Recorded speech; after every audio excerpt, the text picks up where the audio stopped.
छात्रों good morning. आज हम कक्षा 7 में चौथा पाठ ऊष्मा के बारे में अध्ययन कर रहे हैं। कल हमने डॉक्टरी थर्मामीटर के बारे में अध्ययन किया था कि डॉक्टरी थर्मामीटर किस प्रकार का होता है, ये क्या काम आता है और इसमें किस पदार्थ का उपयोग ताप को मापने में किया जाता था। तो कल हमने देखा कि एक कांच की नलिका होती है और जिसके अंदर सामने नीचे के पार्ट में पारा भरा होता है जिसे बल्ब कहते हैं, और ये बल्ब का पारा बीच में एक कांच की नली के बीचों बीच एक और खाली नलिका होती है जिसके अंदर ये पारा ऊष्मा पा करके फैलता है और ऊपर बढ़ता है। और इस नली के ऊपर कुछ पाठ्यांक लिखे होते हैं जिसे हम तापक्रम तापमाप स्केल कहते हैं। उसमें नंबर लिखे हुए थे जो आपके 35 से और 42 तक सेल्सियस इसके जो अपना पैमाना होता है उस पर लिखे हुए थे। अब इसके उपयोग करने के लिए कुछ आवश्यक सावधानियां हमारे इस पाठ में अब दी गई है, जिसमें बताया गया कौन कौन सी हमें इन डॉक्टरी थर्मामीटर को उपयोग से कौन कौन सावधानी रखनी चाहिए। थर्मामीटर का उपयोग दिया है। थर्मामीटर के उपयोग से पहले और उपयोग के पश्चात धोना चाहिए। जो हम थर्मामीटर को उपयोग लेते हैं तो इसको उपयोग से पहले और उपयोग के पश्चात धो लेना चाहिए। धोने के लिए किसी पूर्तिरोधी एंटीसेप्टिक या जीवाणुनाशक पदार्थ होते हैं, उसे पूर्तिरोधी बोलते हैं। एंटीसेप्टिक दवाइयाँ, इनका जो घोल होता है उन घोल में इनको अच्छी तरह से धो लेना चाहिए। और क्योंकि ये जो प्रतिरोधी या एंटीसेप्टिक पदार्थ होते हैं ये जीवाणु विषाणुओं को नष्ट करने वाले होते हैं। सूक्ष्म जीव जो हमें दिखाई नहीं देते हैं, ये अब जो थर्मामीटर किसी व्यक्ति के जीभ के नीचे रखते हैं तो उसके मुंह की लार में कुछ सूक्ष्म जीव जीवाणु या विषाणु हो सकते हैं, और यदि हम उसको सीधे ही किसी दूसरे व्यक्ति के मुंह में डाल देते हैं तो उसके जो है जीवाणु विषाणु वो दूसरे व्यक्ति के शरीर में प्रवेश कर जाएंगे और हम उस दूसरे व्यक्ति को भी रोगी कर देंगे। इस प्रकार उनको स्वच्छ रखने के लिए क्या करते हैं, हम एक व्यक्ति के उपयोग लेने के पश्चात उनके इन जो ये आपका थर्मामीटर है उसको हम प्रतिरोधी या एंटीसेप्टिक या जीवाणुनाशक पदार्थों के घोल में धो लेते हैं, तो जो कहते हैं वो स्वच्छ हो जाते हैं, साफ हो जाते हैं, वो रोग को फैलाते नहीं हैं। दूसरा, सुनिश्चित कीजिए कि उपयोग से पहले पारे का तल 35 डिग्री से नीचे हो। ये जो पारा है वो अपने नियत तल से यानी 35 डिग्री नीचे से जब प्रसार होता है तो उसके पश्चात वह जितने तापमान तक पहुँचेगा उतने तक, जितना तापमान हमारे शरीर को बुखार होता है, हमारे शरीर का तापमान होता है, उस तापमान तक वो पारे का प्रसार फैलाव होता है। तो ये निश्चित करना चाहिए हमें कि पारे का तल कितना हो, 35 डिग्री से नीचे ही होना चाहिए, या जो उसका बल्ब होता है सारा पारा बल्ब तक होए तो अच्छा होता है।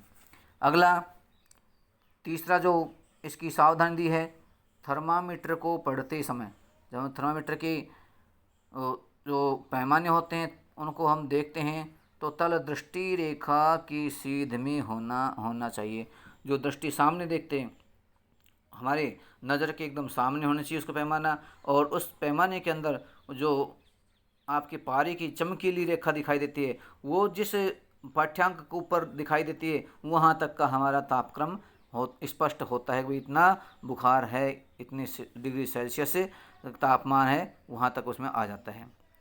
तो हमें हमारी जो दृष्टि रेखा है वह पारे के तल के एकदम सीध में होनी चाहिए ताकि हमें पाठ्यांक के मिलान करने में या पाठ्यांक में देखने में दिक्कत नहीं हो और सही पाठ्यांक हमें प्राप्त होवे। अगला है, थर्मामीटर का सावधानी पूर्वक उपयोग करना चाहिए। किसी कठोर वस्तु से टकराने पर यह टूट सकता है। ये कांच का होता है और कांच दाब को या किसी भी प्रहार को, चोट को सहन नहीं कर पाता है। यदि हम इसको झटकाते समय यदि किसी वस्तु से, ठोस वस्तु से छू जाता है तो तुरंत ही टूट जाता है और टूटने पर उसका पारा निकल जाएगा। जो है इसका उपयोग नहीं हो पाएगा, ये नष्ट हो जाता है, ख़राब हो जाता है। तो थर्मामीटर का उपयोग सावधानीपूर्वक करना चाहिए। किसी कठोर वस्तु से टकराने पर ये टूट सकता है, ध्यान रख करके हम झटकाएं तो आप देखें कि हम किसी वस्तु से ये टच न हो जाए, टकरा नहीं जाए, इसका ध्यान रखना चाहिए। टूटते ही जैसे किसी वस्तु से टकराएगा, टकराते ही टूट जाएगा और टूटते ही ये बेकार है, इसका कोई उपयोग नहीं होगा क्योंकि इसमें से पारा निकल जाएगा। थर्मामीटर का उपयोग थर्मामीटर का उपयोग करते समय इसे बल्ब से नहीं पकड़ना चाहिए। बल्ब क्या है, जहाँ पारा भरा होता है। बल्ब कहाँ है, बल्ब में क्या होता है, बल्ब में पारा भरा होता है, पारा भरा होता है, पारा भरा होता है, वो बल्ब होता है। तो हमें उसे पकड़ना नहीं चाहिए, बल्कि हम पारे के जो विपरीत दिशा दूसरी साइड है वहाँ से उसको पकड़ना चाहिए। और मुंह में क्या रखा जाता है, मुंह में भी वो पारे वाला भाग है जो बल्ब होते हैं, उस बल्ब को जीभ के नीचे रखा जाता है। तो ये थी अपने डॉक्टरी थर्मामीटर के उपयोग की कुछ बातें थी। अब इसके बाद आ रहा है कि ये जो हमारे शरीर का तापमान है, ये तापमान 37 डिग्री क्यों आया, तापमान 37 डिग्री क्यों होता है, इसके बारे में देखिए। ये अपने यहाँ चलिए इसे क्रियाकलाप दिया है। डॉक्टरी थर्मामीटर की सहायता से हम अपने कुछ मित्रों कम से कम 10 आपके साथी हैं, उनके शरीर का ताप मापते हैं और अपने प्रेक्षणों को एक सारणी में अंकित करते हैं। 10 आपके साथी हैं या कोई 10 विद्यार्थी हैं, 10 व्यक्ति हैं, कोई भी है, उनका तापमान हम अंकित करते हैं और अंकित यानी नोट कर लेते हैं, सारणी बनाते हैं सबके नाम लिख करके। उसके पश्चात क्या करते हैं, हम देखते हैं कि उन प्रत्येक विद्यार्थी के शरीर का ताप 37 है। हम देखेंगे कि प्रत्येक विद्यार्थी के शरीर का तापमान 37 नहीं है, सबका तापमान अलग अलग होता है। यह आवश्यक नहीं कि प्रत्येक व्यक्ति का सामान्य ताप 37 डिग्री हो, यानी ये फिक्स नहीं है कि 37 डिग्री हो, उससे कम अधिक भी हो सकता है। यह कुछ अधिक अथवा कुछ कम भी हो सकता है। ये कितना हो सकता है, कुछ अधिक भी हो सकता है 37 से, तो कुछ 37 से कम भी हो सकता है। वास्तव में जिसे हम सामान्य ताप या नॉर्मल टेम्परेचर कहते हैं, वह स्वस्थ व्यक्तियों के विशाल समूह के औसत का ताप है। ये किसी एक व्यक्ति का नहीं है। ये हम जैसे अपने सारणी है, हमने 10 व्यक्तियों के तापमान का नोट किया और उन सब में जो तापमान का टोटल आया ना, औसत निकालते हैं। औसत का सूत्र क्या होता है, आपको मालूम है, औसत का राशियों का योग बटे राशियों की संख्या। राशियों का क्या होता है, राशियों का योग बटे राशियों की संख्या, ये होता है। किससे क्या निकालते हैं, इससे हम औसत निकालते हैं। तो इस प्रकार हम 10 व्यक्तियों का तापमान नोट किया, उनका टोटल किया, उसमें 10 का भाग दिया, तो वो लगभग कितना आया, 37 डिग्री आता है। इस प्रकार हम ये जो औसत तापमान है 37 डिग्री, ये एक व्यक्ति का नहीं है बल्कि एक समूह का है। और उससे हमने मान लिया कि सभी व्यक्तियों का तापमान कितना है, लगभग औसत के रूप में 37 डिग्री तापमान होता है। उसके बाद है बूझो, जो अपने पाठ्यपुस्तक में सब्जेक्ट को रोचक बनाने के लिए बूझो और पहेली 2 पात्र बनाए गए हैं, जो क्या करते हैं, अपने क्वेश्चन हमारे सामने अटेम्प्ट करते हैं। क्वेश्चन हमें कहते हैं कि उनके दिमाग में क्या चल रहा है उसके बारे में बताते हैं, फिर उसका आंसर दिया जाता है। बूझो के मस्तिष्क में एक नटखट विचार आया। वह डॉक्टरी थर्मामीटर से गर्म दूध का ताप मापना चाहता है। पहेली को ऐसा करने से उसे मना कर दिया।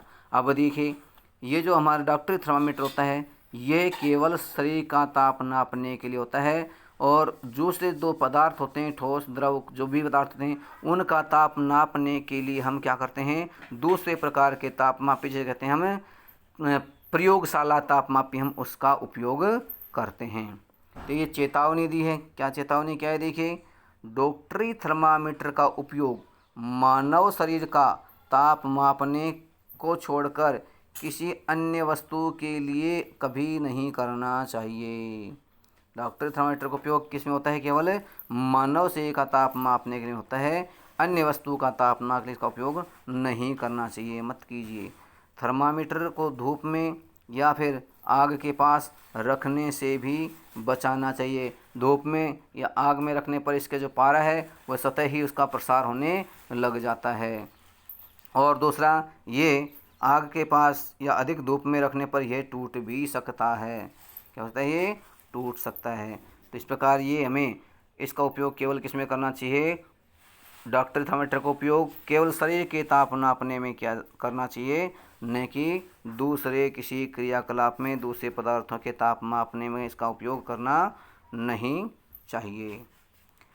आगे है डॉक्टरी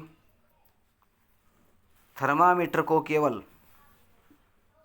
जो अपना कल हमने पढ़ा था वो है थर्मामीटर को केवल मानव शरीर का ताप मापने के लिए ही डिजाइन किया गया है, डिजाइनी बनाया गया है। इसको डिजाइनी बनाया गया है,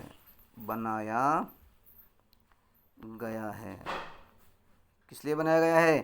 केवल हमारे मानव शरीर का ताप नापने के लिए ही इसको बनाया गया है, डिजाइन किया गया है। मानव शरीर का ताप सामान्यतः 35 डिग्री सी से कम तथा 42 डिग्री सी से अधिक नहीं होता है। जो हमारा शरीर है उसका तापमान सामान्यतः कितना होता है? 35 डिग्री सेल्सियस से कम नहीं हो सकता है और 42 डिग्री सेल्सियस से अधिक नहीं होता है। इसीलिए इसका जो ताप परिसर होता है, जिसके पैमाने बनाए गए हैं, वो पैमाने कहाँ शुरू होते हैं? 35 डिग्री से शुरू होते हैं पैमाने, और लास्ट का जो पैमाना होता है वो 42 डिग्री सेल्सियस तक ही होता है। तो यही कारण है कि इस थर्मामीटर का ताप परिसर, नहीं, तापमान नापने का जो परिसर होता है, एक लिमिट होती है, वह कितनी होती है?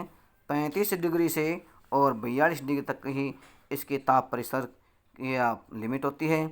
इस आधार पर ही ये पैमाने बनाए जाते हैं। तो इस प्रकार डॉक्टरी थर्मामीटर का उपयोग हमें केवल मानव शरीर के ताप को नापने के लिए करना चाहिए और किसी दूसरी वस्तु के ताप में अपने में नहीं करना चाहिए। इसको धूप में या आग के पास नहीं ले जाना चाहिए, और इसको हम उपयोग में लें तो उसको प्रतिरोधी से साफ़ करना चाहिए। दूसरा, हम इसके जो झटकाएँ, इसके बल्ब को नीचे की साइड में करके जब इसको झटके से झटकाते हैं ताकि इसका जो पारा है, नीचे जो बिंदु होता है पारे के अंदर, उसके अंदर पहुंच जाए, यानी 35 से नीचे जाए। इस स्थिति में हमें इसको किसी वस्तु से दूर रख करके झटकाना चाहिए। किसी वस्तु, ठोस वस्तु से छू जाता है, टकरा जाता है तो ये टूट जाएगा और ये ख़राब हो जाता है। तो आज का अपना टॉपिक पूरा हुआ। इसके बाद हम कल अगली क्लास में अध्ययन कराएंगे। धन्यवाद।